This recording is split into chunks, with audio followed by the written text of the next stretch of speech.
Assalamualaikum warahmatullahi wabarakatuh. Kembali berjumpa dengan saya di channel Gagasan Progresif 9, sahabat Subhan dan saudara di mana saja Anda berada.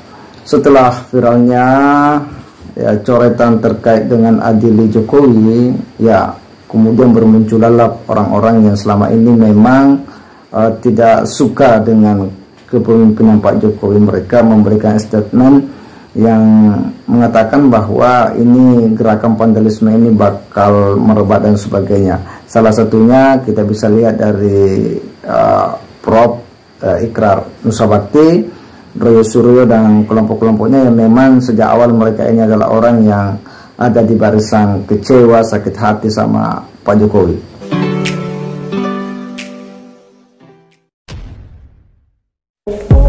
Awalnya ini adalah suatu gerakan yang bersifat vandalisme, hanya merupakan tulisan-tulisan di beberapa sudut, baik itu di kota Solo ataupun di Jakarta atau di kota-kota yang lain.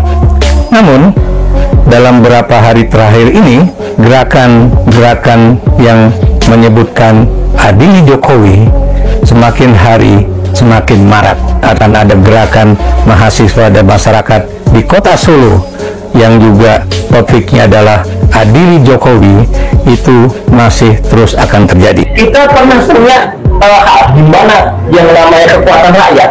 People power itu beristimewa pada tanggal 22 Agustus. Oh, kemarin ya. Yang kita mendorong balik yang mau membegal. Kalau betul. Akhirnya kan tidak jadi. Betul. Ini harus terjadi. Bukan dari kerusuhannya, bukan. People power tidak berarti kerusuhan. Sama dengan coretan yang ada di dinding-dinding itu bukan vandalisme. Bukan vandalisme. Kalau itu vandalisme, Anda menghina perjuangan kita. Merdeka atau mati. Merdeka atau mati. Pusing Belanda, pusing penjajah. Bagus. Ini sudah sama. Adil, bukan sama.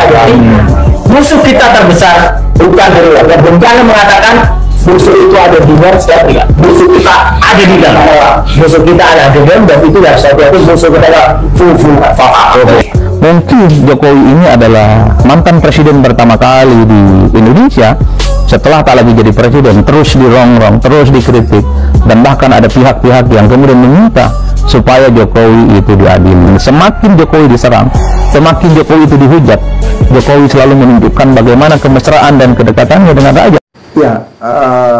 Apa yang dinarasikan oleh Prof Ikrar Nusabakti yang mengatakan bahwa gerakan vandalisme ini bakal merebak, bahwa ada juga dari elemen mahasiswa, kelompok-kelompok masyarakat yang menuntut Pak Jokowi diadili. Baginya bahwa ini bisa saja kemudian semakin besar. Kita tahu bahwa Prof Ikrar ini memang orang yang tidak nyaman lah, tidak serak dengan kepemimpinan Pak Jokowi selama ini. Begitu juga dengan Roy Suryo. Kita tahu Roy Suryo ini memang selalu melontarkan kritikan-kritikan terhadap presiden Pak Jokowi, bahkan terhadap keluarganya Pak Jokowi. Mereka yang ada di barisan-barisan Roy Suryo, Said Didu, dan Egy Sujana dan semacamnya memang tidak pernah mau tenang melihat Pak Jokowi. Bahkan setelah menjadi presiden pun dia selalu mencari celah, mencari kelemahan-kelemahan dari Pak Jokowi. Dan itulah yang mereka lakukan sampai hari ini, di mana ada kesempatan maka mereka akan memanfaatkan kesempatan itu sebaik mungkin untuk kemudian menjatuhkan kredibilitas agar Pak Jokowi ini tidak lagi disukai oleh publik. Tapi faktanya justru semakin Pak Jokowi diserang, justru semakin publik masyarakat menunjukkan kecintaannya kepada Pak Jokowi. Buktinya bahwa rumahnya itu selalu ramai didatangi orang, dan itu terjadi. Dan salah satunya apa yang disampaikan oleh pengamat dari Adi Praetno ini yang mengatakan bahwa upaya-upaya untuk menjatuhkan kredibilitas prestasi-prestasi Pak Jokowi, justru yang terjadi masyarakat semakin mencintai beliau. Nah, salah satu statement yang disampaikan oleh Adi Praetno ya coba kita simak sama-sama. Gerakan vandalisme, semacam gerakan coret-coret tembok yang terjadi di berbagai tempat yang meminta supaya Jokowi itu diadili.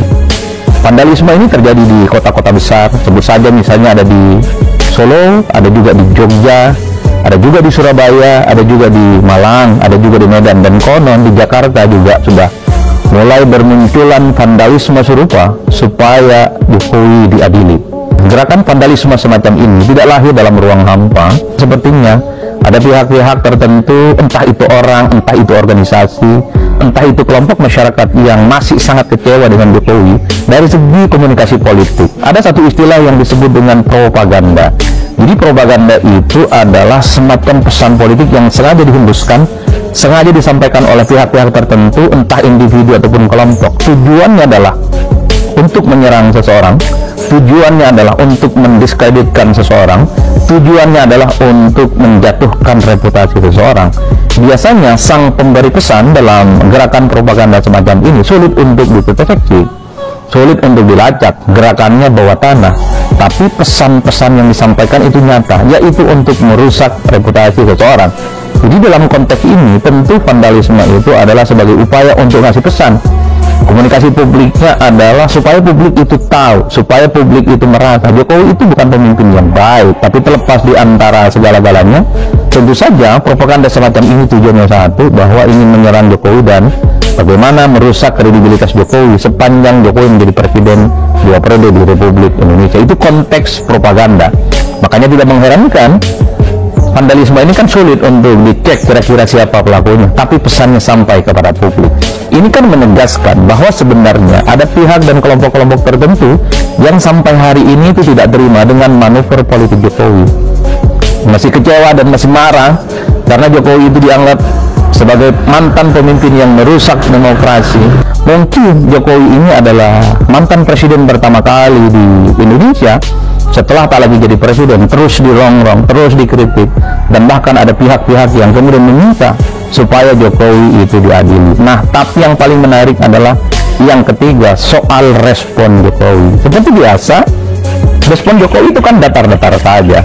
Respon Jokowi itu pendek, dan responnya itu terkesan tidak menganggap bahwa gerakan vandalisme dan serangan-serangan yang mengarah kepada dirinya itu adalah sesuatu hal yang penting. Itu adalah gaya khas dari Jokowi. Tapi secara persamaan, Jokowi itu ingin menunjukkan semakin Jokowi diserang, semakin Jokowi itu dihujat, Jokowi selalu menunjukkan bagaimana kemesraan dan kedekatannya dengan rakyat. Ya terbukti misalnya rumahnya Jokowi itu kan hampir setiap saat menunjukkan bagaimana antrian yang cukup panjang hanya sekedar bertemu dan berselfie dengan Jokowi. Di berbagai tempat di acara-acara tertentu masih banyak orang-orang yang juga ingin selfie dan foto bersama dengan Jokowi. Itu adalah yang saya sebut sebagai kontra narasi dari Jokowi. Bicaranya pendek, tapi pada saat yang bersamaan Jokowi menciptakan satu peristiwa politik bahwa Jokowi itu semakin dekat dan semakin dicintai oleh rakyatnya. Setahu saya, ini adalah gaya komunikasi politik khas Jokowi. Kalau dikritik membabi buta, kalau diserang membabi buta, dihujat terus-menerus, Jokowi pasti menunjukkan sebuah aktivitas yang sangat populis, sebuah aktivitas yang terkesan dekat dengan rakyat. Makanya tidak mengherankan kalau Jokowi itu diserang. Dulu misalnya disebut-sebut dan dikaitkan dengan status Hasto yang jadi tersangka, dikait-kaitkan dengan Musik Arfi misalnya yang menempatkan Jokowi bagian dari salah satu pemimpin terkorup. Jokowi kan responnya datar, pendek, dan terkesan tidak ada apa-apa. Tapi kan pada saat yang bersamaan, gestur politik Jokowi menunjukkan bagaimana aktivitasnya yang dekat dengan rakyat. Itulah yang saya sebutkan.